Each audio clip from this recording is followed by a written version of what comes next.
నమస్కారం ఘంటారావానికి స్వాగతం. ముందుగా ప్రధానాంశాలు.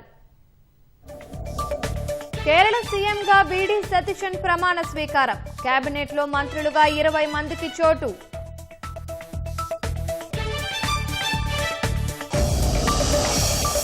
రాష్ట్రంలో ఘనంగా క్రీడా వారోత్సవాలు. 99 రోజుల కార్యాచరణలో భాగంగా సంబురాలు.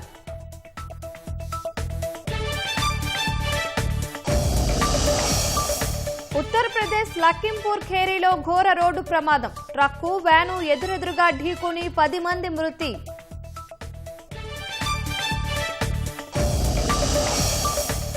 బీహార్లోని సాసారాం రైల్వే స్టేషన్లో ఓ ట్రైన్లో మంటలు. ప్లాట్ఫామ్పై నిలిపి ఉంచిన సమయంలో ఘటన.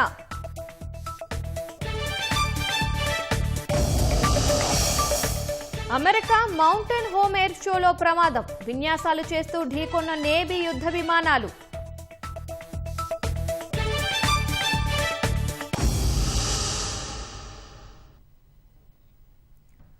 కేరళలో కాంగ్రెస్ సారథ్యంలోని యూడీఎఫ్ ప్రభుత్వం కొలువుదీరింది. తిరువనంతపురంలోని సెంట్రల్ స్టేడియంలో కేరళ సీఎంగా బీడీ సతీశన్ ప్రమాణం చేశారు. అనంతరం కాంగ్రెస్ సీనియర్ నేత రమేష్ చెన్నితాల సహా 20 మంది ఎమ్మెల్యేలతో గవర్నర్ రాజేంద్ర ఆర్లేకర్ మంత్రులుగా ప్రమాణం చేయించారు. సతీశన్ ప్రమాణ స్వీకారోత్సవానికి ఏఐసీసీ అధ్యక్షుడు మల్లికార్జున ఖర్గే, రాహుల్ గాంధీ, ప్రియాంక గాంధీ, కాంగ్రెస్ సీనియర్ నేతలు హాజరయ్యారు. Karnataka CM Siddaramaiah, deputy CM DK Shivakumar, Telangana CM Revanth Reddy, deputy CM Bhatti Vikramarka, Himachal Pradesh ముఖ్యమంత్రి సుఖ్వీందర్ సింగ్ హాజరయ్యారు. కేరళ మాజీ సీఎం పినరయి విజయన్, బీజేపీ నేత రాజీవ్ చంద్రశేఖర్ సైతం ఈ కార్యక్రమంలో పాల్గొన్నారు.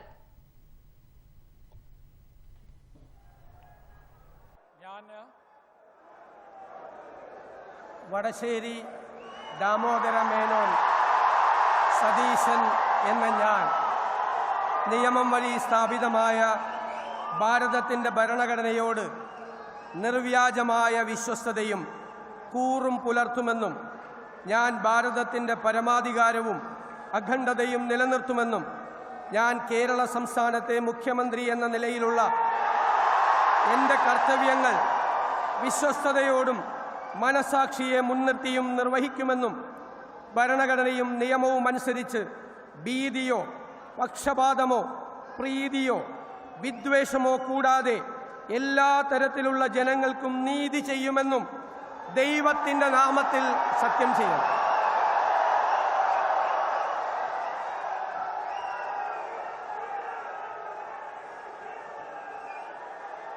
ഞാൻ വടശ്ശേരി ദാമോദര മേനോൻ സതീശൻ എന്ന ഞാൻ കേരള സംസ്ഥാനത്തെ മുഖ്യമന്ത്രി എന്ന നിലയിൽ എൻ്റെ പരിഗണനയിൽ കൊണ്ടുവരുന്നതോ എൻ്റെ അറിവിൽ വരുന്നതോ ആയ ഏതെങ്കിലും വിഷയം അങ്ങനെയുള്ള മന്ത്രി എന്ന നിലയിലുള്ള എൻ്റെ കർത്തവ്യങ്ങളുടെ മുറപ്രകാരമുള്ള നിർവഹണത്തിന് ആവശ്യമാകുന്നതൊഴികെ ഞാൻ ഏതെങ്കിലും ആൾക്കോ ആളുകൾക്കോ നേരിട്ടോ നേരിട്ടല്ലാതെയോ അറിയിച്ചു കൊടുക്കുകയോ വെളിപ്പെടുത്തി കൊടുക്കുകയോ ചെയ്യുകയില്ലെന്ന് ദൈവത്തിൻ്റെ നാമത്തിൽ സത്യം ചെയ്യുന്നു.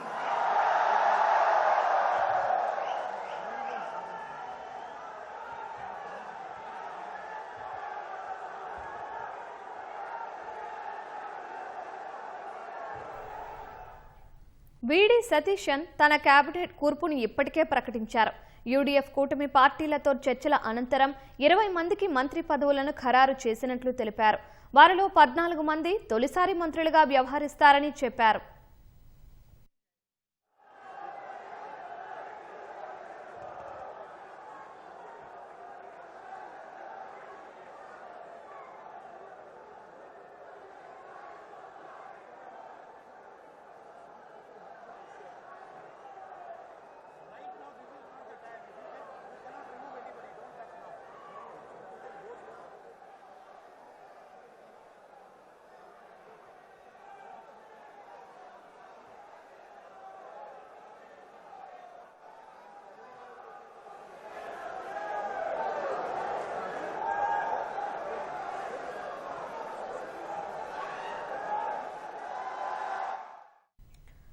కొచ్చి సమీప నెట్టూరులో 1964లో వీడి సతీశన్ జన్మించారు. వృత్తిరీత్యా న్యాయవాది. 10 ఏళ్లు కేరళ హైకోర్టులో న్యాయవాదిగా ప్రాక్టీస్ చేశారు. సామాజిక కార్యకర్తగానూ పేరొందారు. కేరళ విద్యార్థి విభాగం కేఎస్యుతో ఆయన రాజకీయ ప్రస్థానం మొదలైంది. 2001 నుంచి పరావూర్ అసెంబ్లీ నియోజకవర్గానికి ఎమ్మెల్యేగా ప్రాతినిధ్యం వహిస్తున్నారు. గత 5 ఏళ్లుగా కేరళ అసెంబ్లీలో ప్రతిపక్ష నేతగా ఉన్నారు. ప్రతిపక్ష నేతగా పినరయి విజయన్ ప్రభుత్వంపై రాజీలేని పోరాటం చేశారు. కేరళ ముఖ్యమంత్రి పదవికి 3 సీనియర్ నేతలు తీవ్రంగా పోటీ పడినప్పటికీ చివరకు సతీశన్ వైపే కాంగ్రెస్ అధిష్టానం మొగ్గు చూపింది. 10 ఏళ్లుగా కేరళలో అధికారానికి దూరమైన పార్టీని విస్తృత ప్రజా బాహుళ్యం మద్దతుతో గెలిపించడంలో సతీశన్ కీలక పాత్ర పోషించారు.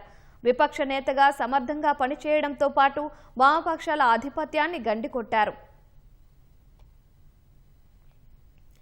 ఇటీవల జరిగిన కేరళ అసెంబ్లీ ఎన్నికల్లో కాంగ్రెస్ నేతృత్వంలోని యూడీఎఫ్ కూటమి 140 స్థానాలకు గాను 102 స్థానాల్లో అఖండ విజయం సాధించి 3/2 మెజార్టీని సొంతం చేసుకుంది.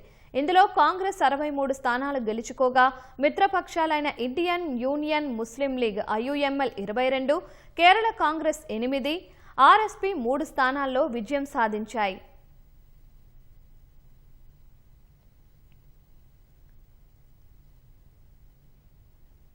ఉత్తరప్రదేశ్లోని అమేఠీ జిల్లాలో ఘోర ప్రమాదం తప్పింది.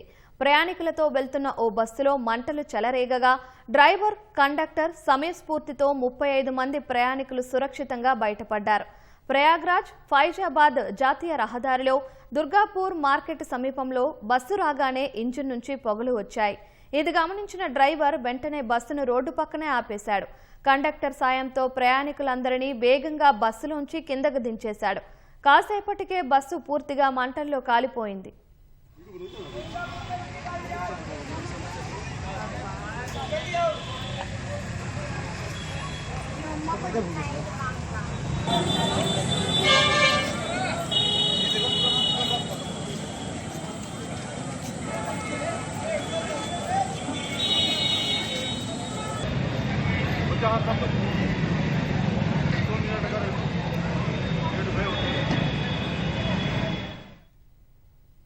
ఉత్తరప్రదేశ్లోని లఖింపూర్ ఖేరీలో ఓ వ్యాన్ ట్రక్కు ఢీకొని 10 మంది ప్రాణాలు కోల్పోయారు.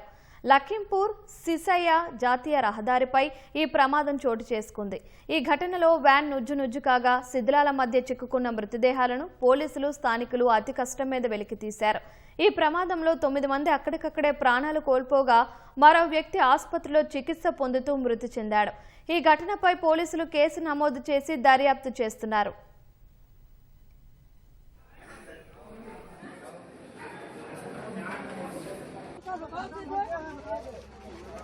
एक सासर वो है हेलो कहते हैं जो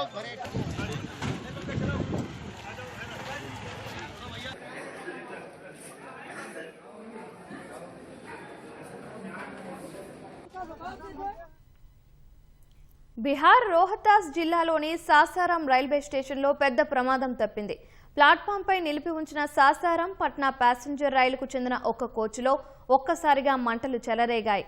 అప్రమత్తమైన రైల్వే అధికారులు, అగ్నిమాపక సిబ్బంది మంటలను అదుపు చేశారు. ఘటన సమయంలో రైలులో ప్రయాణికులు ఎవరూ లేకపోవడంతో ఘోర ప్రమాదం తప్పింది. ఆర్పీఎఫ్ ఇన్స్పెక్టర్ సంజీవ్ కుమార్ ఈ ఘటనను ధృవీకరించారు. ఈ ప్రమాదంలో ఎవరూ గాయపడలేదని స్పష్టం చేశారు. మంటలు చెలరేగడానికి గల కారణాన్ని తెలుసుకునేందుకు రైల్వే అధికారులు దర్యాప్తు చేస్తున్నారు. మధ్యప్రదేశ్లో రాజధాని ఎక్స్ప్రెస్లో అగ్ని ప్రమాదం జరిగిన 24 గంటల వ్యవధిలోనే బీహార్లో ఈ ఘటన చోటు చేసుకుంది.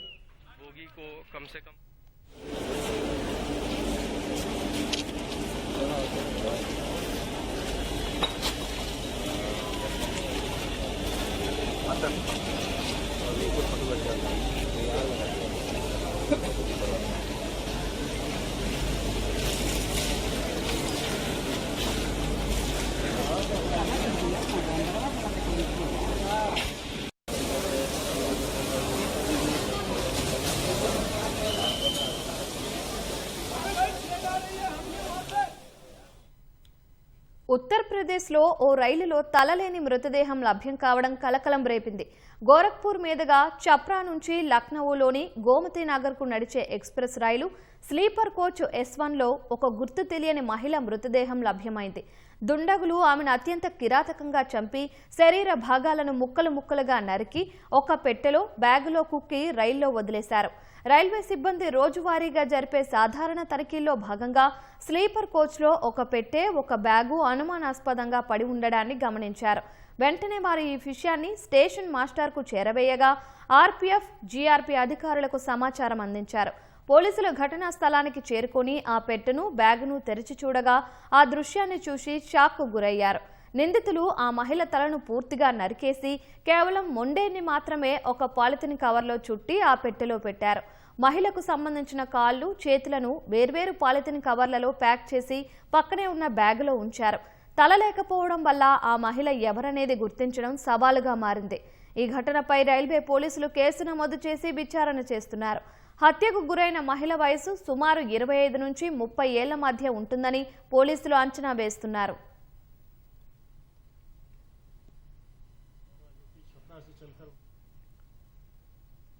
అమెరికా వెస్టర్న్ ఇదాహోలోని మౌంటైన్ హోమ్ ఎయిర్ ఫోర్స్ బేస్లో ఆదివారం నిర్వహించిన ఎయిర్ షోలో ప్రమాదం చోటు చేసుకుంది. ఆకాశంలోని విన్యాసాలు చేస్తూ 2 యుఎస్ నేవీ యుద్ధ విమానాలు ఒకదానికొకటి బలంగా ఢీకొన్నాయి. విమానాల్లోని 4 సిబ్బంది పారాచూట్లతో కిందకు దూకడంతో ప్రాణాపాయం తప్పింది. వాషింగ్టన్లోని విడ్బీ ఐలాండ్కు చెందిన 2 EA-18G గ్రోలర్ యుద్ధ విమానాలు ఈ ప్రమాదానికి గురయ్యాయి. విమానాలు ఢీకొన్న తర్వాత గాల్లోనే ఒకదానికొకటి చిక్కుకుపోయి కిందకు పడిపోవడం వల్ల అందులోని సిబ్బందికి తగిన సమయం దొరికింది. విమానాల శకలాలు కింద పడేలోపే పైలట్లు, సిబ్బంది సీట్ల నుంచి ఎజెక్ట్ అయ్యారు. ఆకాశంలో 4 పారాచూట్లు బిచ్చుకోగా కింద పడిన యుద్ధ విమానాలు ఒక్కసారిగా పేలిపోయాయి. 4 సిబ్బంది సురక్షితంగా ఉన్నారని, ప్రస్తుతం వారి ఆరోగ్యం స్థిరంగా ఉందని సైనిక అధికారులు వెల్లడించారు. ఎయిర్ బేస్లో ఉన్న ప్రేక్షకులకు గానీ, ఇతరులకు గానీ ఎలాంటి గాయాలు కాలేదని తెలిపారు. ఈ ప్రమాదం జరిగిన వెంటనే ఎయిర్ షో కార్యక్రమాలను పూర్తిగా రద్దు చేశారు. ఈ ఘటనపై యుఎస్ నేవీ ఉన్నత స్థాయి దర్యాప్తునకు ఆదేశించింది.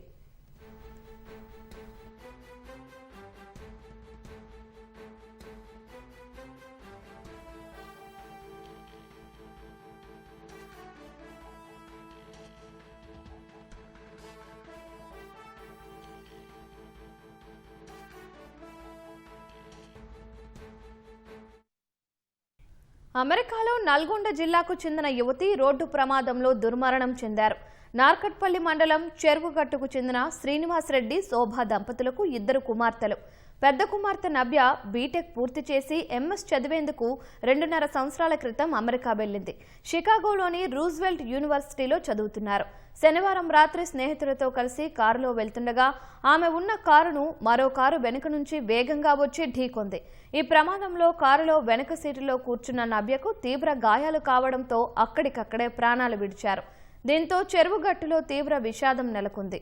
సమాచారాన్ని మంత్రి కోమటిరెడ్డి వెంకటరెడ్డి, ప్రభుత్వ విప్ వేముల వీరేశంకు తెలిపామని, వారి సహకారంతోనే మృతదేహాన్ని స్వగ్రామానికి తీసుకొస్తున్నట్లు మృతురాలి బంధువులు తెలిపారు.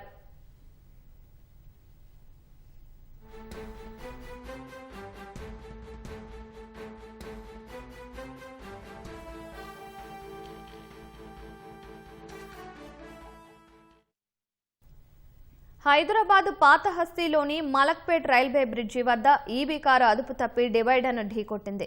డ్రైవర్ నిద్రమత్తులో ఉండటమే ప్రమాదానికి కారణమై ఉండొచ్చని పోలీసులు అనుమానిస్తున్నారు. గాయపడిన డ్రైవర్కు చికిత్స అందిస్తున్నారు. సమాచారం అందుకున్న పోలీసులు ఘటనా స్థలానికి చేరుకొని కారును క్రేన్ సహాయంతో రోడ్డు పక్కకు తరలించారు.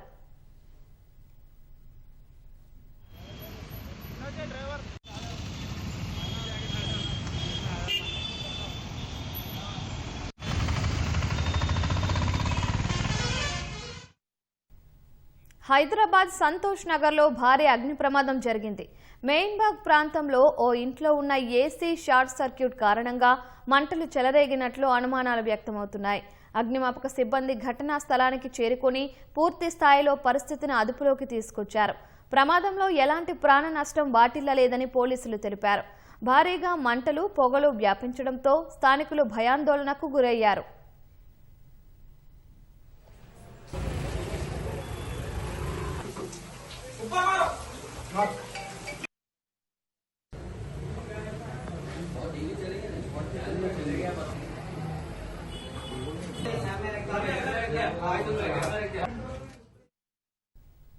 రంగారెడ్డి జిల్లా మొయినాబాద్లోని కనకమామిడిలో విషాద ఘటన చోటు చేసుకుంది. ఓ ఫామ్ హౌస్లో నిర్వహించిన బర్త్డే పార్టీలో ఓ బ్యాంకులో సెక్యూరిటీ గార్డుగా పనిచేస్తున్న సాయి స్విమ్మింగ్ పూల్లో పడి మృతి చెందాడు. ఫామ్ హౌస్ వాచ్మెన్ గమనించి తన ఫ్రెండ్స్కు చెప్పగా మృతదేహాన్ని బయటకు తీసి ఆసుపత్రికి తరలించారు. మృతుడికి భార్య, ఏడాది వయసున్న బాబు ఉన్నట్లు తెలుస్తోంది. తల్లిదండ్రులకు తమ కుమారుడి మృతి గురించి అనుమానాలు వ్యక్తమవుతున్నాయి. పోలీసులు సంఘటనా స్థలం చేరుకుని కేసు నమోదు చేసుకుని దర్యాప్తు చేస్తున్నారు.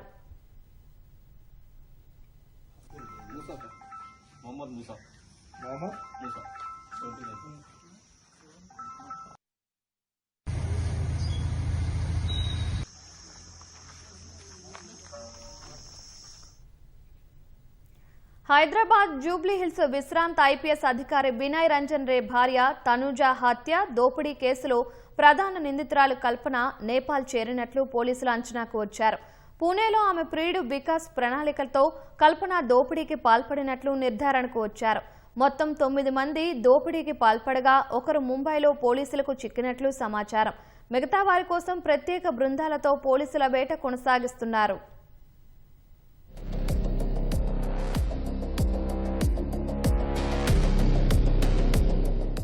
హైదరాబాద్ జూబ్లీహిల్స్ లో విశ్రాంత ఐపీఎస్ భార్య తనూజ హత్య, దోపిడీ కేసులో నేపాలీ ముఠా కోసం పోలీసుల గాలింపు కొనసాగుతోంది. కేసు దర్యాప్తులో విస్తుపోయే వాస్తవాలు వెలుగులోకొస్తున్నాయి. ప్రధాన నిందితురాలు కల్పన, ఆమె ప్రియుడు వికాస్ వేసిన పథకం ప్రకారం దోపిడీ చేసినట్లు పోలీసులు గుర్తించారు. దోపిడీ అనంతరం పరారైన ఆమె ప్రస్తుతం నేపాల్ చేరినట్లు అంచనా వేస్తున్నారు. నిందితుల కోసం 12 పోలీసు బృందాలు, సాంకేతిక పరిజ్ఞానం, సీసీటీవీ కెమెరాల్ని విశ్లేషించారు. ఇప్పటికే పూణే, ముంబై, చెన్నై, బెంగళూరు తదితర ప్రాంతాల్లో గాలింపు చర్యలు చేపట్టారు. రైల్వే స్టేషన్లు, బస్ స్టేషన్లు సహా నేపాలీ పౌరులు ఉండే ప్రాంతాల్ని జల్లెడబట్టారు. దోపిడీలో పాల్గొన్న నిందితుల్లో ఒకరైన సునీల్ను ముంబైలో అదుపులోకి తీసుకోగా అతడి నుంచి కీలక సమాచారం సేకరించినట్లు తెలుస్తోంది.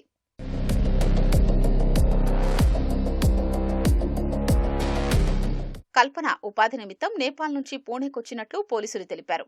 అక్కడ ఇళ్లలో పనిచేస్తున్న ఆమెకు వికాస్ అనే వ్యక్తితో పరిచయం ఏర్పడిందని వెల్లడించారు. 8 నెలల క్రితం వినయ్ రంజన్ రే ఇంట్లో పనిచేస్తున్న నేపాలీ మహిళ బంధువుల ఇంటికి వెళుతూ కల్పనను తీసుకొచ్చి పనిలోకి కుదిర్చినట్లు తెలిపారు. ఆమె నుంచి పనిచేస్తున్న ఇంటి వాతావరణం, కుటుంబ సభ్యుల గురించి వికాస్ వివరాలు తెలుసుకున్నాడు. ఆ ఇంట్లో చోరీ చేసేందుకు అనువైన పరిస్థితి గురించి ఫోన్లో ఎప్పటికప్పుడు తెలుసుకుంటూ దిశానిర్దేశం చేశాడు. ఈ క్రమంలో వినయ్ రంజన్ రే బెంగళూరు వెళ్లడాన్ని అవకాశంగా తీసుకుని దోపిడీకి పాల్పడ్డారు. దోపిడీకి కొద్ది రోజుల ముందుగానే పూణే, ముంబై, బెంగళూరులో ఉంటున్న 8 మంది నేపాలీ యువకుల్ని హైదరాబాద్ చేరేలా కల్పన, వికాస్ ఏర్పాటు చేసినట్లు తెలుస్తోంది. దోపిడీ పూర్తయ్యాక కల్పన సహా వారంతా జూబ్లీహిల్స్ లో ఆటో ఎక్కి నాంపల్లి రైల్వే స్టేషన్ చేరుకుని తెలంగాణ ఎక్స్ప్రెస్ లో కాజీపేట రైల్వే స్టేషన్లో దిగారు. అనంతరం సెల్ ఫోన్లు పగలగొట్టి ఆధారాలు లేకుండా జాగ్రత్త వహించారు. కొట్టేసిన సొత్తును వాటాలుగా పంచుకున్న నిందితులు వేర్వేరు రైళ్లు ఎక్కి పారిపోయారు. ముఠా సభ్యుల్లో ఒకరైన సునీల్ ముంబైలో పోలీసులకు చిక్కినట్లు సమాచారం. దోపిడీలో పాల్గొన్న వారితో తనకు ఎలాంటి పరిచయం లేదని పట్టుబడ్డ నిందితుడు చెప్పినట్లు తెలుస్తోంది. అయితే ప్రధాన నిందితుడు వికాస్ పూణే నుంచి నేపాల్ పారిపోయినట్లు తెలుస్తోంది.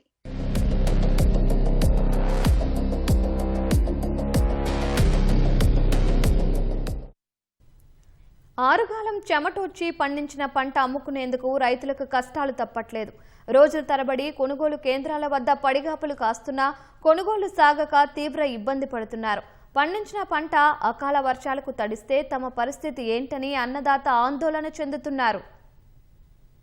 రాష్ట్రంలో అన్నదాతల అరిగోసలు కొనసాగుతూనే ఉన్నాయి. మార్కెట్కు ధాన్యం తరలించి రోజులు గడుస్తున్నా కొనడం లేదని రైతులు ఆగ్రహం వ్యక్తం చేస్తున్నారు. యాదాద్రి భువనగిరి జిల్లా ఆత్మకూరులో కొనుగోళ్లు సక్రమంగా సాగడం లేదంటూ మార్కెట్కు తాళం వేసి రైతులు నిరసన చేపట్టారు. రోజుల తరబడి ఎదురు చూస్తున్నా వడ్లు కొనుగోలు జరగట్లేదని కర్షకులు ఆవేదన వ్యక్తం చేశారు. మెదక్ జిల్లా రాయంపేటలో నెల రోజులైనా కొనుగోలు కేంద్రాల్లో తూకం వేయడం లేదంటూ కర్షకులు రాస్తారోకో చేపట్టారు. కాంటాలు వేయక, లారీలు రాక సరుకు కల్లాల్లో ఉండిపోయిందని ఆగ్రహం వ్యక్తం చేశారు.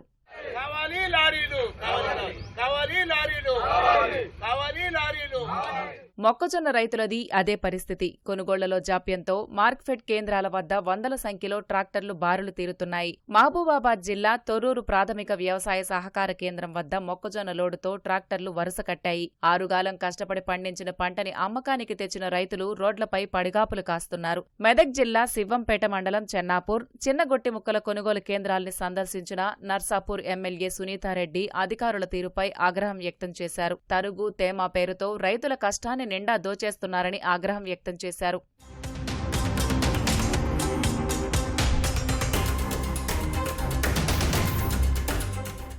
వడ్లు అమ్ముకుందామని కొనుగోలు కేంద్రానికి వచ్చిన ఓ రైతు గుండెపోటుకు గురై మృతి చెందారు. వరంగల్ జిల్లా నెక్కొండ మండలం ఆలంకానిపేటకు చెందిన వెంకటేశ్వర్లు 3 రోజుల క్రితం సరుకుని కొనుగోలు కేంద్రానికి తీసుకొచ్చారు. వడ్లని కల్లంపై పోసి నేర్పుతుండగా గుండెపోటుకు గురై అక్కడికక్కడే మృతి చెందారు.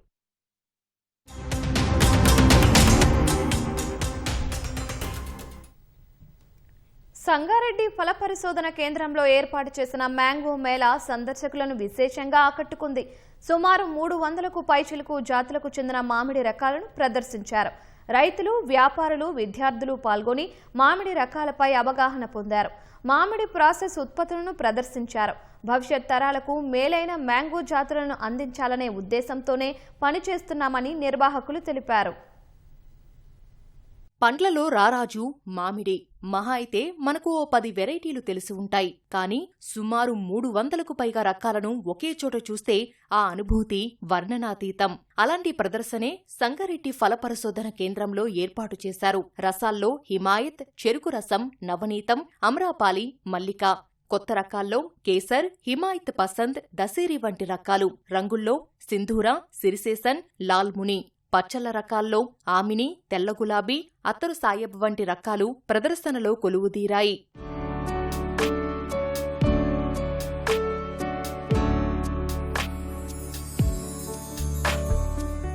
సుమారు 300 రకాలని మనం డిస్ప్లే చేశాము. మన దగ్గర ఉన్న ఈ జర్మ్ ప్లాజం ఏంటంటే ఒక్కొక్క దానికి ఒక్కొక్క క్వాలిటీ ఉంటుంది. ఒక దానికి రుచి బాగుంటుంది, ఒక దానికి ఫ్లేవర్ బాగుంటుంది, ఒక దానికి రంగు బాగుంటుంది. ఇట్లా ఈ జర్మ్ ప్లాజం మెయింటైన్ చేయడం వల్ల మనకి ఫ్యూచర్లో ఎప్పుడైనా సరే హైబ్రిడైజేషన్ ప్రోగ్రామ్కి ఉపయోగపడుతుంది. కమర్షియల్ రకాలు ఉన్నాయి, ఇందులో టేబుల్ రకాలు ఉంటాయి, జ్యూస్ రకాలు ఉన్నాయి, పచ్చడి రకాలు ఉన్నాయి, ఆఫ్ సీజన్ టైప్. అంటే మామూలుగా సీజన్ అంటే ఇప్పుడు వచ్చేది సెప్టెంబర్, అక్టోబర్లో కూడా వచ్చేటట్టు అట్లాంటి రకాలు ఒక 12 రకాలు మన దగ్గర ఉన్నాయి. మనం మొక్కలు తయారు చేసేదంటే రైతులకు ఏదైతే లాభదాయకంగా ఉంటుందో అవే వెరైటీలు మేము తయారు చేస్తాము. అందులో హిమాయత్, దశేరి, చిన్న రసం, పెద్ద రసం, చెరుకు రసం, అల్ఫాన్సో, నవనీతం, అమరపాలి, మంజిరా ఇవన్నీ మేము రైతులకు అందిస్తా ఉన్న మొక్కలు. ప్రదర్శనకు వచ్చిన రైతులు సైతం తమ తోటల్లో ఇలాంటి రకాలను నాటేందుకు ఆసక్తి కనబరిచారు. మేలైన జాతిని ఎంపిక చేసుకుని తమ తోటల్లో నాటుకుంటామని ధీమాగా చెబుతున్నారు.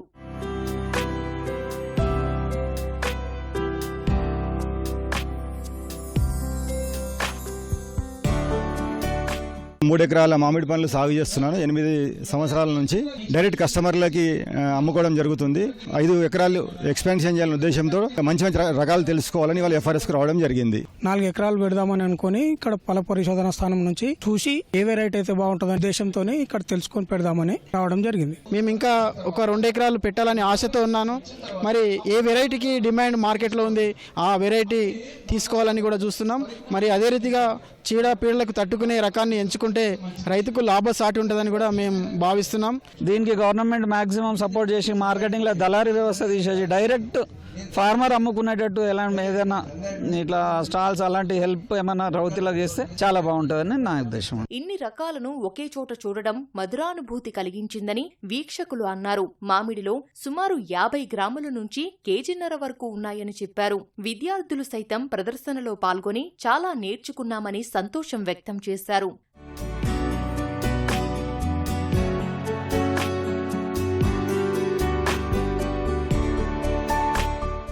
320 వెరైటీస్ ఆఫ్ మ్యాంగోస్ ఉన్నాయి దీంట్లో. అసలు ఇన్ని రకాల వెరైటీస్ అనేది మనకు మామూలుగా తెలియదు. తేనీరు మామిడి పండు అనేది ఉంది. ఇది ఒక్క కాయ 1 kg ఏవో ఉంటుంది. 18 acres ఫామ్ ఉంది. మాకు ఆల్మోస్ట్ 1500 మ్యాంగో ట్రీస్ ఉన్నాయి. సో అదే మేము చూడడానికి వచ్చినాము. అంటే ఆ వెరైటీస్ మా దగ్గర ఉందా లేదా దాని పేరు మాకు తెలియదు. సో దాని ఇన్ఫర్మేషన్ కోసం వచ్చినాము. మొత్తం చాలా వెరైటీస్ మ్యాంగో చూడడానికి ఉంది. ఇక్కడ ఏ వెరైటీ ఉందో ఏమేమి ఉన్నాయో చాలా సంతోషంగా ఉంది. మేము చదువుకునే దాంట్లో చాలా రకాలు ఉంటాయి, కానీ అవి లైవ్గా చూడడం ఇదే ఫస్ట్ టైము. మేము కూడా ఫ్యూచర్లో ప్రాక్టీస్ రీసెర్చ్ చేసి ఇంకా డిఫరెంట్ కొత్త వెరైటీలను డెవలప్ చేయాలి. ఫ్యూచర్లో కూడా దాన్ని ఇంప్లిమెంట్ చేస్తాము రీసెర్చ్ ద్వారా. రైతులకు నూతన సాంకేతిక పద్ధతుల్లో మామిడి సాగుపై అవగాహన కల్పించడమే ఈ ప్రదర్శన ముఖ్య లక్ష్యమని అధికారులు చెప్పారు. సాగుదారులకు తక్కువ ధరలోనే కావాల్సిన మొక్కలను నర్సరీలో పెంచి అందిస్తున్నామన్నారు.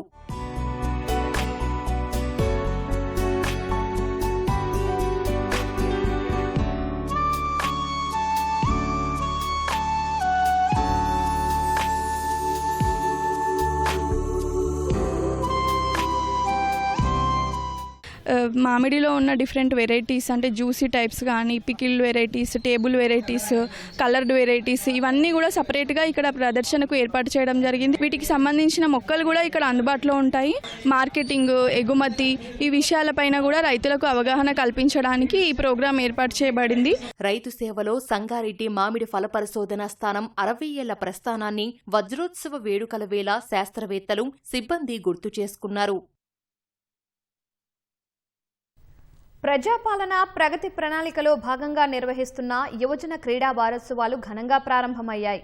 ఇవాల్టి నుంచి ఈ నెల 23 వరకు జరగనున్న క్రీడా వారోత్సవాలను హైదరాబాద్ ఎల్బీ స్టేడియంలో మంత్రులు వాకిటి శ్రీహరి, పొన్నం ప్రభాకర్ ప్రారంభించారు. యువతలో క్రీడా స్ఫూర్తిని పెంపొందించడమే ప్రభుత్వ లక్ష్యమని మంత్రి వాకిటి శ్రీహరి స్పష్టం చేశారు.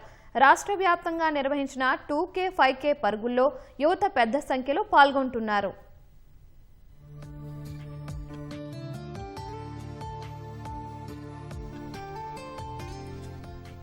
రాష్ట్ర వ్యాప్తంగా యువజన క్రీడా వారోత్సవాలు ఘనంగా ప్రారంభమయ్యాయి.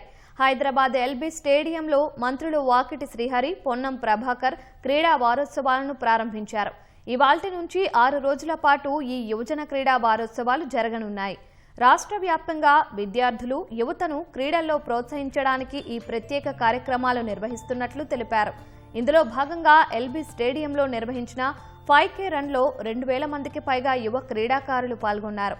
గ్రామీణ, పట్టణ ప్రాంతాల్లోని యువతలో క్రీడా స్ఫూర్తిని పెంపొందించడం, వారి నైపుణ్యాలను వెలికి తీయడమే క్రీడా వారోత్సవాల ముఖ్య ఉద్దేశమని మంత్రి వాకిటి శ్రీహరి పేర్కొన్నారు. రాబోయే ఒలింపిక్స్లో తెలంగాణ నుంచి అత్యధిక క్రీడాకారులు పాల్గొనడమే సర్కారు లక్ష్యమన్నారు. దేశం కోసం పతకాలు సాధించి తెలంగాణ కీర్తిని ప్రపంచానికి చాటాలని పిలుపునిచ్చారు.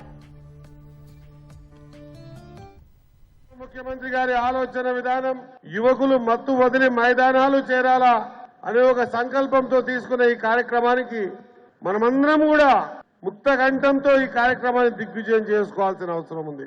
గత 10 సంవత్సరాలుగా స్పోర్ట్స్ ని, గ్రౌండ్స్ ని నిర్లక్ష్యం చేసి ఎక్కడ కూడా ఆ కార్యక్రమాలు చేయలే. ఇక్కడ ఉన్న యువకులు కానీ, మిగతా స్పోర్ట్స్ లవర్స్ కానీ ఒక్కసారి ఆలోచన చేయాలి.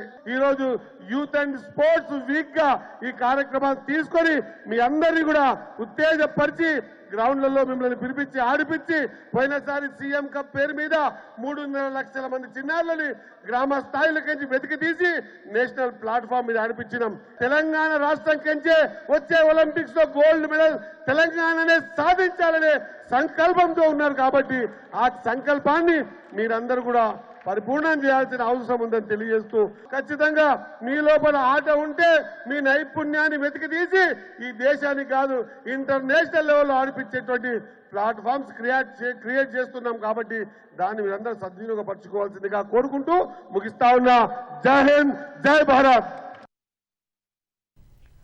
ఇటు జిల్లాల్లోనూ యువజన క్రీడా వారోత్సవాలు ఘనంగా జరుగుతున్నాయి. హనుమకొండ జేఎన్ఎస్ మైదానం నుంచి కలెక్టరేట్ వరకు 5K రన్ నిర్వహించారు. ఈ కార్యక్రమాన్ని ఎమ్మెల్యే నాయిని రాజేందర్ రెడ్డి జెండా ఊపి ప్రారంభించారు. ఈ కార్యక్రమంలో పెద్ద సంఖ్యలో క్రీడాకారులు, విద్యార్థులు పాల్గొన్నారు. క్రీడలు విద్యార్థులకు మానసిక ఉల్లాసాన్ని, ప్రశాంతతను కలిగిస్తాయని అధికారులు తెలిపారు. పుస్తకాలతో కుస్తీ పట్టే విద్యార్థులు క్రీడా మైదానానికి సైతం సమయం కేటాయిస్తే ఏకాగ్రత పెరుగుతుందని పేర్కొన్నారు. ఆదిలాబాద్ పట్టణంలో 5K రన్ను జిల్లా అదనపు కలెక్టర్ రాజేశ్వర్ జెండా ఊపి ప్రారంభించారు. స్థానిక ఇందిరా ప్రియదర్శిని క్రీడా మైదానం నుంచి మొదలైన పరుగు అంబేద్కర్ కూడలి వరకు కొనసాగింది. ఈ పరుగులో స్థానిక యువత ఉత్సాహంగా పాల్గొంది.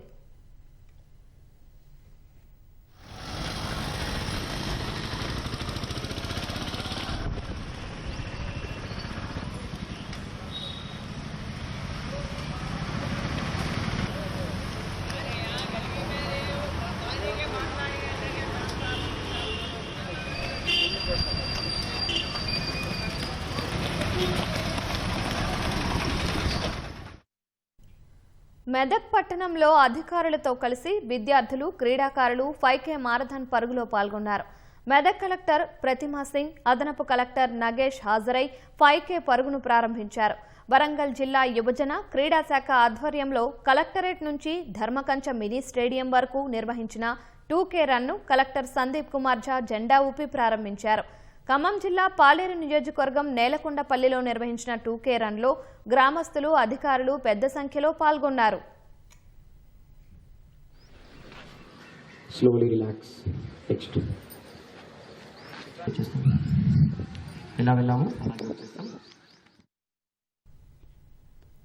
రాష్ట్రంలో ఏదైనా ప్రకృతి విపత్తు సంభవించినప్పుడు మొదటి గంట అత్యంత విలువైనదని మంత్రి పొంగులేటి శ్రీనివాసరెడ్డి అన్నారు. ఖైరతాబాద్ హెచ్ఎండిఏ మైదానంలో మాక్ డ్రిల్ను ప్రారంభించిన ఆయన జిల్లా కలెక్టర్, హైడ్రా కమిషనర్, అగ్నిమాపక డీజీ విక్రమ్ సింగ్లతో కలిసి రక్షణ దళాల లైవ్ డెమోను పరిశీలించారు. రాష్ట్రంలో త్వరలోనే గ్లోబల్ టెక్నాలజీ, డ్రోన్ వ్యవస్థలను, అధునాతన కమ్యూనికేషన్ పరికరాలను పూర్తి స్థాయిలో ప్రవేశపెడతామని మంత్రి వెల్లడించారు.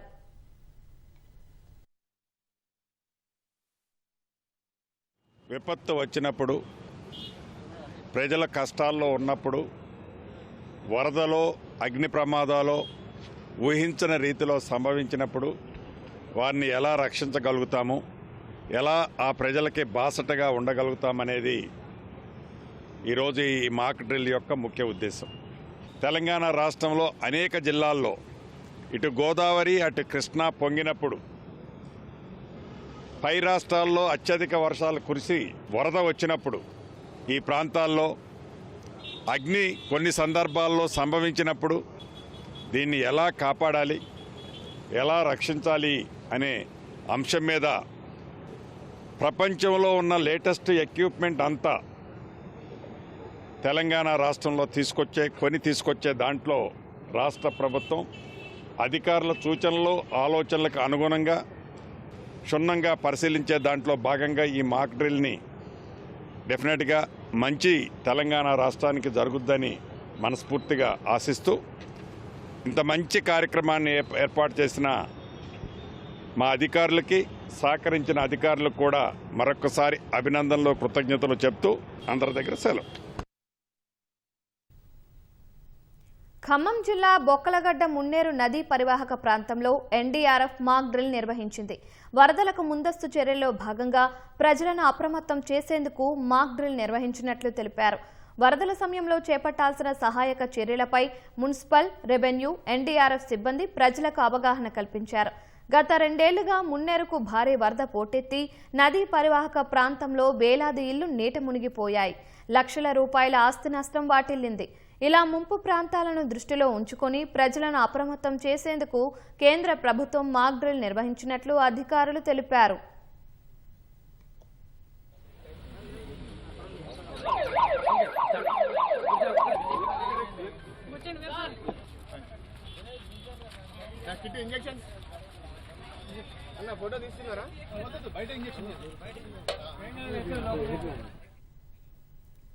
యుద్ధ ప్రభావం వల్ల తలెత్తుతున్న ఆర్థిక సమస్యలను ఎదుర్కొనేందుకు కేంద్రం ముందస్తు జాగ్రత్తలు చేపడుతుంది.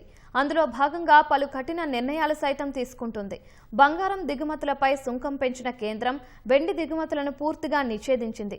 దీనికి సంబంధించి మరిన్ని వివరాలను సర్టిఫైడ్ ఫైనాన్షియల్ ప్లానర్ డాక్టర్ అనిల్తో మా ప్రతినిధి శ్రీకాంత్ ముఖాముఖిలో చూద్దాం.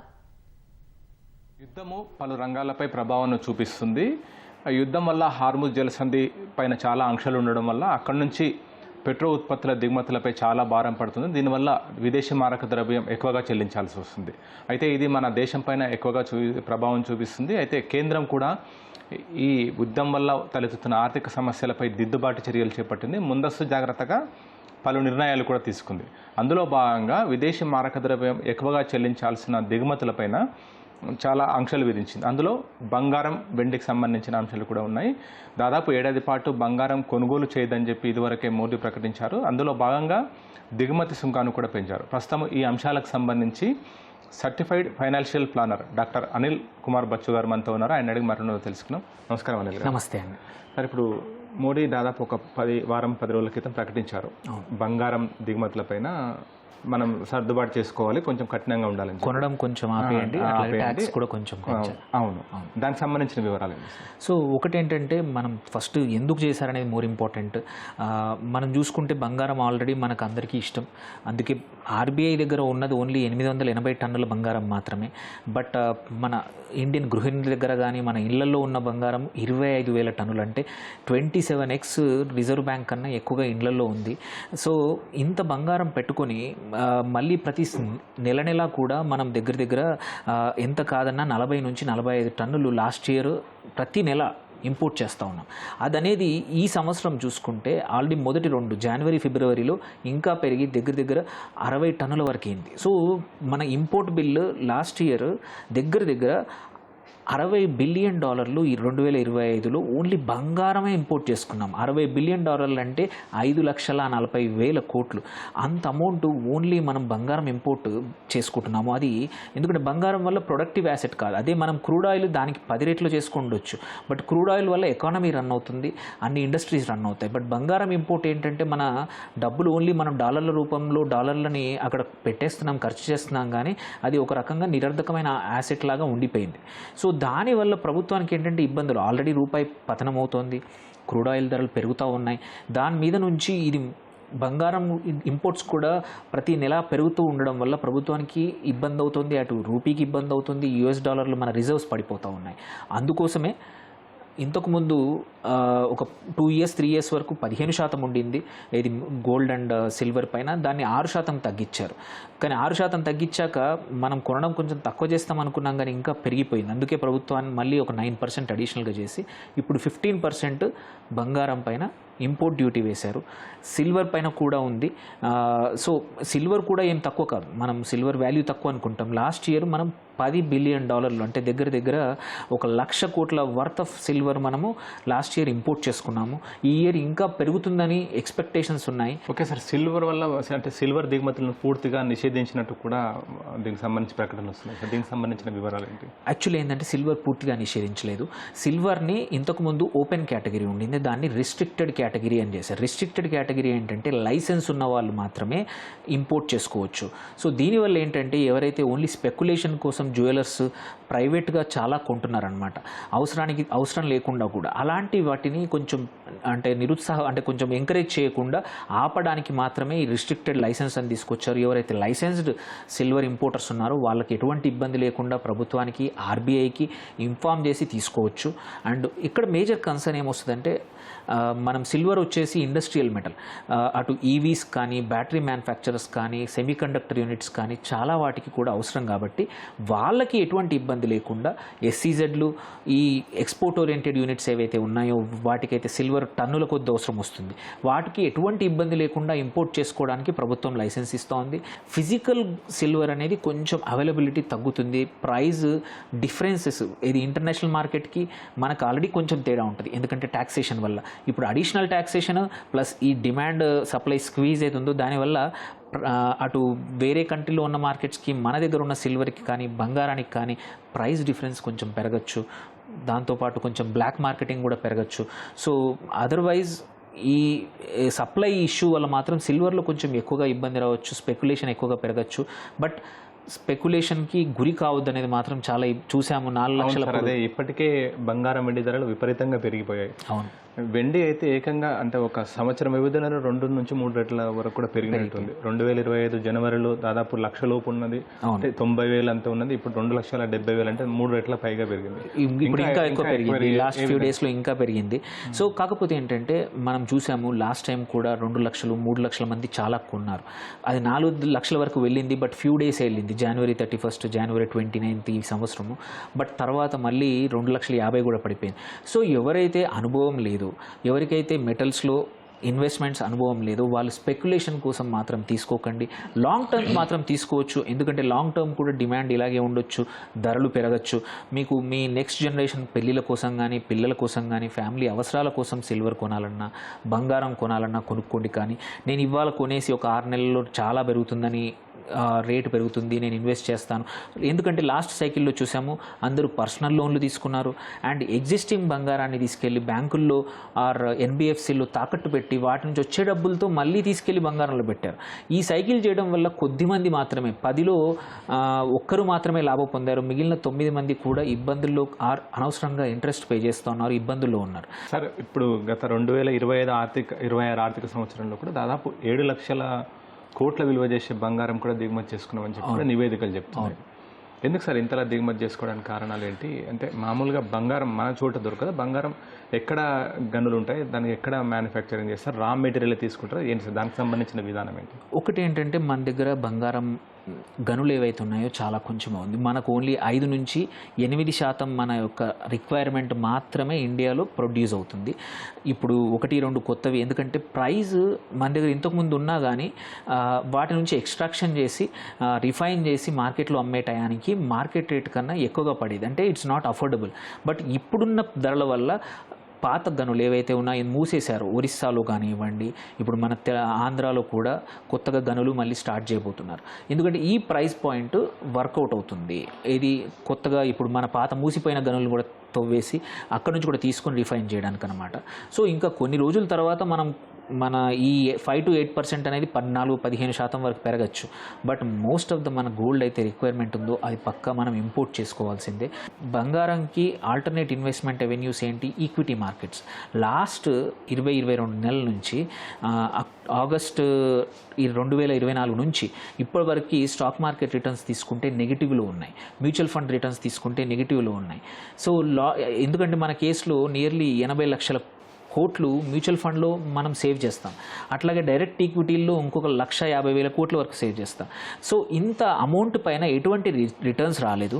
బట్ సేమ్ టైంలో బంగారము నియర్లీ 150%, సిల్వరు 200% వరకు రిటర్న్స్ ఇచ్చాయి. సో ఏమైంది, అటు ఆల్టర్నేట్గా అటు ఈక్విటీ పనిచేయకపోయేసరికి అందరూ మెటల్స్ వైపు వచ్చి మనం ఎక్కువగా స్పెక్యులేషన్ కోసం కానీ ఇన్వెస్ట్మెంట్ కోసం కానీ గోల్డ్ ఇంపోర్ట్ చేసుకుంటున్నారు. ఈటీఎఫ్ రూపంలో కానీ ఫండ్ ఆఫ్ ఫండ్స్ కానీ డైరెక్ట్గా ఫిజికల్గా కూడా కొనుక్కొని పెడుతున్నారు. ఇది ఇంతకుముందు అక్కడ రిటర్న్స్ వచ్చి ఉంటే దీనికి తక్కువగా ఉండేది. సార్ సాధారణంగా డాలర్ బలహీనపడ్డప్పుడు కూడా కేంద్ర బ్యాంకులన్నీ కూడా ఆయా దేశాల సెంట్రల్ బ్యాంక్స్ అన్నీ కూడా ఎక్కువగా బంగారు కొనుగోలు చేసాయి. ఆ సందర్భంలో కూడా విపరీతంగా బంగారు టన్నుల కొద్దీ కొనుగోలు మన ఆర్బీఐ కూడా కొనుగోలు చేశాయి. ఎందుకు సార్ అలాంటి పరిస్థితులు ఎందుకు కేంద్ర బ్యాంకులు ఆ విధంగా నిర్ణయం తీసుకుంటారు? యాక్చువల్లీ ఏంటంటే లాస్ట్ 3 సంవత్సరాల నుంచి కొంచెం స్పెషల్ సర్కమ్స్టాన్సెస్ ప్రపంచంలో ఉన్నాయి. ఏంటంటే ఈ ట్రంప్ వచ్చాక అమెరికన్ డాలర్ని నమ్మే పరిస్థితి పోయింది. మనం చూసాము మల్టిపుల్ యుద్ధాలు వచ్చినప్పుడు ఏంటంటే అమెరికా నచ్చితే యుఎస్ డాలర్ రిజర్వ్స్ అన్నింటినీ కూడా బ్లాక్ చేస్తూ ఉంది. అంటే మన సొంత డబ్బుల్ని మనము వాడుకోవడానికి, ఇప్పుడు సపోజ్ మనం రేపు పాకిస్తాన్తో యుద్ధంకి వెళ్ళినప్పుడు అనుకోండి, మన డబ్బులు లండన్లోనే ఉన్నాయో లేకపోతే అమెరికన్ బ్యాంకుల్లో ఉంటే భారత ప్రభుత్వం డబ్బులు, వాటిని బ్లాక్ చేస్తే మన అవసరానికి ఉపయోగపడని డాలర్లు ఎలా ఇబ్బంది అవుతుందో రష్యా అలాగే ఇబ్బంది పడింది. నియర్లీ $200 బిలియన్ రష్యా యాసెట్స్ అన్ని ఫ్రీజ్ చేశారు. సో దానివల్ల రష్యన్ ఎకానమీ దెబ్బతింది. యుద్ధానికి ప్రిపేర్ అయ్యి అటు ఉక్రెయిన్ యుద్ధం ఇంకా నడుస్తూ ఉంది, ఎందుకంటే డిసిసివ్గా డబ్బులు లేకపోవడం వల్ల. ఇలాంటి పరిస్థితి మా దేశానికి కూడా రేపేమైనా మాకు ఇబ్బంది వచ్చినప్పుడు మనకు అమెరికా మన డబ్బుల్ని బ్లాక్ చేస్తే ఎలా? అందుకే యుఎస్ డాలర్ల బదులు బంగారం కానీ వేరే యాసెట్స్ వేరే కరెన్సీ డైవర్సిఫై చేసుకోవడం. మనకు చూసుకుంటే దగ్గర $700 బిలియన్ మన ఫారెన్ ఎక్స్చేంజ్ ఉంది. అందులో ఇంతకుముందు గోల్డ్ది ఓన్లీ 12-13% మాత్రమే మన గోల్డ్ రిజర్వ్స్ ఉండే.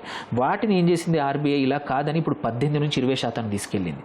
అట్లా మనం ఒక్కరమే కాదు, ప్రపంచవ్యాప్తంగా మీరు పోలాండ్ తీసుకున్న చాలా కంట్రీస్, రష్యా తీసుకున్న ప్రతి ఒక్కరు కూడా సెంట్రల్ బ్యాంక్స్ ఏవైతే రిజర్వ్ బ్యాంక్స్ ఉన్నాయో డాలర్ నుంచి కొంచెం డైవర్సిఫై చేస్తూ బంగారం వైపు మళ్ళిస్తే ఏంటంటే రేపు ఏదైనా ఇబ్బంది వచ్చినా కానీ బంగారం ఓపెన్ మార్కెట్లో అమ్ముకొని, అది కూడా చూసాం. ఈ యుద్ధం తర్వాత కొన్ని దేశాలకి లిక్విడిటీ సమస్య వచ్చినప్పుడు అటు రష్యా, టర్కీ, ఈవెన్ యూఏఈ లాంటి గల్ఫ్ దేశాలు కూడా, ఎందుకంటే ఎక్స్టెండెడ్ పీరియడ్ ఆయిల్ ఎక్స్పోర్ట్ ఆగిపోవడం వల్ల వాళ్ళ రెగ్యులర్ అవసరాల కోసం వాళ్ళ దగ్గర ఉన్న బంగారాన్ని ఓపెన్ మార్కెట్లో అమ్మితే కొన్ని రోజులు చూసాం యుద్ధం స్టార్ట్ అయ్యాక ఒక 4-5% బంగారం పడిపోయింది. రీజన్ ఏంటంటే టన్నుల కొద్ది బంగారం ఓపెన్ మార్కెట్లో రిజర్వ్ బ్యాంక్స్ అమ్మాయి. బట్ ఒకసారి యుద్ధం ఆగిపోతే మాత్రం మళ్ళీ మన ఆర్బీఐ, ప్రపంచవ్యాప్తంగా అన్ని రిజర్వ్ బ్యాంక్స్ కూడా బంగారాన్ని మళ్ళీ ఎక్కువగా కొనే అవకాశం ఉంది. సార్ అత్యధికంగా ప్రపంచ దేశాలతో పోలిస్తే ఎవరి దగ్గర ఎక్కువగా బంగారు నిల్వలు ఉన్నాయి సార్? ఏ దేశం వద్ద ఎక్కువగా బంగారు నిల్వలు ఉన్నాయి? మన దేశం పరిస్థితి ఏంది, మన ఆర్బీఐ దగ్గర ఎంత రిజర్వ్ బంగారు నిల్వలు ఉన్నాయి, గృహిణులతో మీరు ఎందాక అన్నారు దాదాపు గృహిణులతో పోలిస్తే అంటే ఆర్బీఐ దగ్గర ఉన్న బంగారం కంటే ఎక్కువగా కూడా అంత ఎక్కువగా ఉందంటున్నారు. అది అంటే మోడీ ఇచ్చిన పిలుపు మేరకు అది కూడా కన్జంప్షన్లోకి తెస్తే బాగుంటుంది అనేది. ఎందుకంటే ఒకటి ఇంట్లో పెడితే అంటే ధర పెరుగుతుంది, నా వద్ద ఉన్న బంగారం ధర పెరుగుతుంది కానీ సర్క్యులేషన్లోకి రావట్లేదు, జస్ట్ అదే విధంగా ఉంటుంది. దీనికి కేంద్రం తీసుకుంటున్న చర్యలు ఏమైనా ఉపయోగపడే అవకాశం ఉంటుంది? సో ఒకటి మీరు అడిగిన దాని ప్రకారం చూస్తే మాత్రం ఫస్ట్ అమెరికా దగ్గర ఎక్కువగా మ్యాక్సిమం రిజర్వ్స్ ఉన్నాయి, సెకండ్ రష్యా, తర్వాత థర్డ్ మనము, తర్వాతే చైనా, జర్మనీ అన్ని వాటిల్లో ఉన్నాయి. సో మన దగ్గర ఉన్నది కూడా తీసుకుంటే మేము చెప్పినట్టు ఓన్లీ 860 టన్నులు మాత్రమే ఆర్బీఐ దగ్గర ఉంది. అందులో కూడా 630 టన్నులు మాత్రం ఇండియాలో ఉంది. ఇండియాలో 2-3 చోట్ల నాగపూర్లో కానీ 3-4 చోట్ల స్టోరేజ్ ఉందో అక్కడ నాగపూర్లో కొన్ని చోట్ల మాత్రమే మనం స్టోరేజ్ చేశాము. మిగిలినది మాత్రం లండన్లోని BISలో కానీ వేరే చోట మన ఆర్బీఐ రిజర్వ్ చేసి పెట్టింది. సో అలాంటప్పుడు ఏంటంటే గోయింగ్ ఫార్వర్డ్ ఈ సంవత్సరం కూడా చాలా మటుకు బయట నుంచి తీసుకొచ్చేసాము. ఇండియన్ బంగారం నిల్వలు ఆర్బీఐ తీసుకొచ్చింది. ఎందుకంటే సేమ్ నేను చెప్పినట్టు అమెరికా ఎప్పుడు లాగేసుకుంటుందో తెలియదు, ఎప్పుడు ఫ్రీజ్ చేస్తుందో తెలియదు, అందుకే మన అన్సర్టనిటీ పోవాలంటే మన బంగారం, మన యాసెట్స్ మన దగ్గరే ఉండాలి. అదే జరుగుతూ ఉంది. అట్లీస్ట్ ఇంపోర్ట్స్ ఆగిపోతే మాత్రం మనకి ఏంటంటే మనకి ఇబ్బంది లేకుండా బాగా ఉండే అవకాశం ఉంది. కాబట్టి ఇంపోర్ట్స్ తక్కువ చేసే అవకాశాన్ని మాత్రమే చేస్తారు. కానీ ఇట్లా ఉన్న సర్క్యులేషన్లోకి మళ్ళీ స్టోరేజ్ హౌస్ హోల్డ్స్ దగ్గర ఉన్న బంగారాన్ని తీసుకొని మళ్ళీ వాడడం మాత్రం చేయాలి. సార్ ప్రస్తుతము బంగారం పైన సుంకం పెంచారు, అంతేకాకుండా వెండి పైన బాగా రిస్ట్రిక్షన్స్ పెట్టారు. దీనివల్ల ఈ రంగంపై ఆధారపడి ఎంతో మంది ఉంటారు కదా సార్, అంటే దాదాపు కోట్ల మంది. ఎందుకంటే గోల్డ్ స్మిత్ కానీ లేదంటే దానికి సంబంధించిన వ్యాపారం నిర్వహించే వాళ్ళు కానీ, ఎందుకంటే కొనుగోలు చేయడం, అమ్మకాలు చేయడం, ఆ విధంగా ఎంతో ఉంటుంది. దానికి సంబంధించిన ఆ రంగం ఏ విధంగా ఒకవేళ ఇబ్బందులు ఎదుర్కొనే అవకాశం ఉంటుందా? ప్రత్యామ్నాయం ఏం ఆలోచిస్తారు? మల్టిపుల్ రంగాలు ఉన్నాయి. ఒకటి బులియన్ ట్రేడర్స్ డైరెక్ట్ ఇంపాక్ట్ అవుతారు, బంగారం వర్తకులు వాళ్ళ దగ్గర పనిచేసేవాళ్ళు. దాంతోపాటు బంగారం కార్మికులు చూసుకుంటే అక్రాస్ దగ్గర 1 కోటి మంది ఇండియా మొత్తం ఈ ఇండస్ట్రీలో ఆర్గనైజ్డ్ ఉన్నారు. సో వాళ్ళందరికీ కూడా కొంచెం పని తగ్గే అవకాశం ఉంది. But at the same time ఇది ఇంపోర్ట్ బదులు ఇప్పుడు ఉన్న బంగారాన్ని రీసైకిల్ చేయడం, ఎవరైతే బ్యాంకుల్లో పెట్టుకున్నారో ఒట్టి బంగారం రూపాయలు పెట్టుకున్నారో వాళ్ళు రేటు పెరిగితే ఓపెన్ మార్కెట్లో అమ్మితే ఏంటంటే అట్లీస్ట్ $US కన్జంప్షన్ కాదు, లోకల్ సర్క్యులర్ ఎకానమీ పెరుగుతుంది, డిమాండ్ కొంచెం తగ్గొచ్చు. ఏంటంటే కాకపోతే ఒకటి ఇబ్బంది అయ్యేది మాత్రం ఎక్స్పోర్ట్ ఓరియంటెడ్. మనం ఇండియా డైమండ్ జ్యువెలరీ, గోల్డ్ జ్యువెలరీకి ఎక్స్పోర్ట్స్ చాలా పెద్ద అమౌంట్ ఉంటాయి. వాటి ఇండస్ట్రీస్కి మాత్రం కొంచెం ఇబ్బంది రావచ్చు. అండ్ అదర్వైజ్ ఇదంతా కూడా టెంపరీ. మనం ఇవంతా గోల్డ్ రిస్ట్రిక్షన్స్ కానీ ఇవన్నీ కూడా ప్రభుత్వం 3 నుంచి 6 నెలల వరకు ఉంచి ఒక్కసారి కొంచెం పరిస్థితులు ఇంప్రూవ్ అయ్యి క్రూడ్ ఆయిల్ ప్రైజెస్ మళ్ళీ $60 నుంచి $70 మధ్యలో వస్తే స్లోగా అన్నీ తగ్గిస్తుంది. ఎందుకంటే మన ఎకానమీ ఇప్పుడు చాలా పెద్దగా అయిపోయింది సైజ్. సో మనము ఎక్కువ రోజులు ఇలాంటి రిస్ట్రిక్షన్స్ పెట్టాల్సిన అవసరం లేదు. సో ఓపెన్ మార్కెట్ అయిపోయింది. సో కాకపోతే ఏంటంటే ఈ టెంపరీగా యుద్ధం అన్సర్టెనిటీ మనం అనుకున్నాం ఏంటంటే 15 రోజుల నుంచి 1 మంత్లో ఇరాన్ అమెరికా మధ్యలో యుద్ధం ఆగిపోతుంది అనుకున్నాం. బట్ ఏంటంటే ఇరాన్ని తక్కువ అంచనా వేశారు. ఇరాన్ యుద్ధాన్ని 2 నెలల వరకు లాగింది. సో ఇప్పుడు యుద్ధం ఇంకొక 1 మంత్ వరకు కంటిన్యూ అవకాశం ఉంది, 1.5 మంత్ వరకు. అందుకోసమే ఈ సన్నద్ధం మనం సన్నద్ధం అవడానికి మాత్రమే ప్రభుత్వం తీసుకున్న చర్యలు తప్పించి ఇది లాంగ్ టర్మ్ ఇబ్బందులు మాత్రం ఎటువంటి లేవండి. Okay sir, thank you sir. Thank you అండి. ప్రస్తుతం యుద్ధం అమెరికా అనుకున్న దానికంటే ఎక్కువ కాలం కొనసాగుతుండడం వల్లనే ప్రపంచవ్యాప్తంగా ఇలాంటి సమస్యలు తలెత్తాయి. అన్ని దేశాలు కూడా, కేవలం భారతే కాకుండా ఇతర ప్రపంచ దేశాలు కూడా చాలా ఆర్థికంగా కూడా ఇబ్బందులు ఎదుర్కొంటున్నాయి. అందులో భాగంగానే ముందస్తు జాగ్రత్తగా కేంద్రం దిగుమతికి సంబంధించి విదేశీ మార్గదర్శనం చెల్లింపులో జాగ్రత్తలు తీసుకుంటుందని చెప్పి కూడా డాక్టర్ అనిల్ చెప్తున్నారు. ఈ యుద్ధం పరిస్థితి సద్దుమణిగితే అన్ని యథావిధిగా సర్దుబాటు అయితే బంగారం, వెండి విషయంలోనూ కూడా అదే చోటు చేసుకుంటుందని కూడా చెప్తున్నారు. కెమెరా పర్సన్ సూర్యతో శ్రీకాంత్, ఈటీవీ న్యూస్, హైదరాబాద్. పశ్చిమాసియాలో ఉద్రిక్తతలు తీవ్రతరమయ్యే విధంగా అమెరికా అధ్యక్షుడు డొనాల్డ్ ట్రంప్ చేసిన ఓ పోస్టు ప్రపంచవ్యాప్తంగా కలకలం రేపుతోంది. ఇరాన్తో దౌత్య చర్చలపై అనిశ్చితి కొనసాగుతుండటంతో ట్రూత్ సోషల్ వేదికగా ట్రంప్ ఓ వ్యూహాత్మక చిత్రాన్ని పంచుకున్నారు. అందులో మధ్యప్రాచ్య దేశాల మ్యాప్పై అమెరికా జాతీయ జెండా విస్తరించి ఉంది. ఆ మ్యాప్ మధ్యలో ఉన్న ఇరాన్ వైపు అన్ని దిక్కుల నుంచి అనేక ఎరుపు రంగు బాణాలు దూసుకెళ్తున్నట్లుగా చూపించారు. ఎలాంటి వివరణ ఇవ్వకుండా పోస్ట్ చేసిన ఈ ఫోటో ఇరాన్ను అమెరికా అన్ని వైపుల నుంచి వ్యూహాత్మకంగా ముట్టడించింది అనే బలమైన సందేశాన్ని ఇస్తోంది. ఇరాన్పై దాడులు చేసేందుకు అమెరికా ప్రయత్నిస్తున్న వేళ ట్రంప్ చేసిన ఈ పోస్టు ప్రాధాన్యతను సంతరించుకుంది. పాకిస్తాన్లోని బలూచిస్తాన్లో భద్రతా దళాల భారీ ఆపరేషన్లో 35 మంది మిలిటెంట్లు హతమయ్యారు. మోస్ట్ వాంటెడ్ జాబితాలో ఉన్న 3 సీనియర్ కమాండర్లను పాకిస్తాన్ సైన్యం సజీవంగా పట్టుకుంది. బలూచిస్తాన్లోని మంగ్లా జర్ఖాన్ ఘర్ ప్రాంతంలో ఇంటెలిజెన్స్ సమాచారం ఆధారంగా గత కొన్ని రోజులుగా ఈ వేట కొనసాగుతోంది. బలూచిస్తాన్ ప్రభుత్వ అధికార ప్రతినిధి షాహిద్ రింద్ ఈ వివరాలను వెల్లడించారు.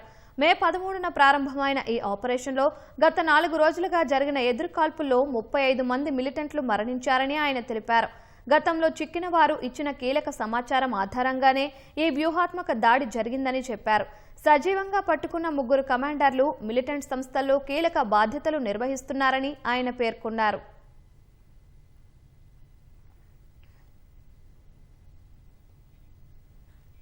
కట్టుకున్న భార్య అనారోగ్య సమస్యలతో మరణిస్తే కనీసం భర్త, తండ్రి చెల్లించలేదు. వారిద్దరి వైఖరికి నిరసనగా కన్న కూతురు తల్లి మృతదేహంతో రోడ్డెక్కి ఆందోళన వ్యక్తం చేసింది. ఆ విషాదకర ఘటన నల్గొండ జిల్లా దామచర్లలో చోటు చేసుకుంది.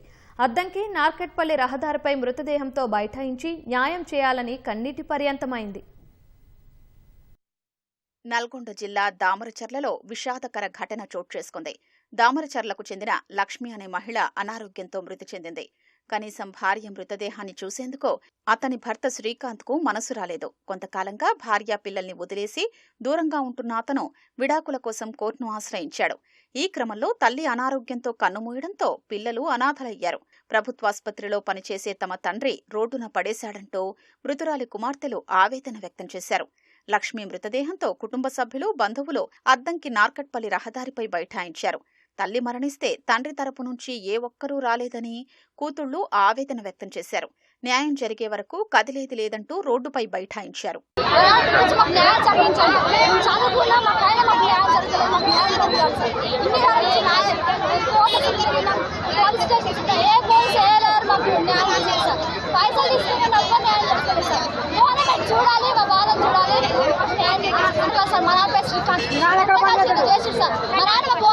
గవర్నమెంట్ హాస్పిటల్ చేశారు సార్. మా నాన్న గవర్నమెంట్ ఎంప్లాయీ సార్. ఇంటి తెచ్చి కూడా మా నాన్న ఇంట్లో చేశారు, ఇంట్లోనే చేశారు సార్.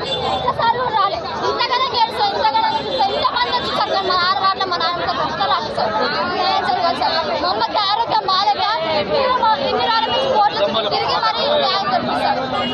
మా అమ్మ కోసం న్యాయం జరిపిస్తుంది సార్. న్యాయం చెయ్యాలంటూ తల్లి మృతదేహంతో రోడ్డెక్కి నిరసనకు దిగడంతో అద్దంకి నార్కట్పల్లి రహదారిపై కిలోమీటర్ల మేర వాహనాలు నిలిచిపోయాయి. అక్కడికి చేరుకున్న పోలీసులు బాధిత కుమార్తెలు, కుటుంబ సభ్యులతో మాట్లాడారు. మృతురాలి భర్త శ్రీకాంత్పై చట్టపరంగా చర్యలు తీసుకుంటామని, పిల్లలకు న్యాయం జరిగేలా చూస్తామని పోలీసులు హామీ ఇచ్చారు. పోలీసుల భరోసాతో బాధితులు ఆందోళన విరమించారు. అనంతరం ట్రాఫిక్ను క్లియర్ చేసి మృతదేహాన్ని తరలించారు. జయశంకర్ భూపాలపల్లి జిల్లా రేగొండలో ప్రకృతి అందాలను మరింత రెట్టింపు చేస్తూ సుమారు 2 గంటల పాటు కొంగలు సందడి చేశాయి. రంగయ్యపల్లి గ్రామానికి చెందిన ఓ రైతు తన పొలంలో హార్వెస్టర్ మిషన్తో వరి కోతలు చేపడుతుండగా మిషన్ చుట్టూ కొంగలు గుంపులుగా చేరి అందరినీ ఆకట్టుకున్నాయి. కోత సమయంలో బయటకు వచ్చే పురుగులు, చిన్న జీవులను ఆహారంగా తీసుకునేందుకు వచ్చిన కొంగలు అరుదైన దృశ్యం చూసిన రైతులు, గ్రామస్తులు కనువిందు అయ్యారు.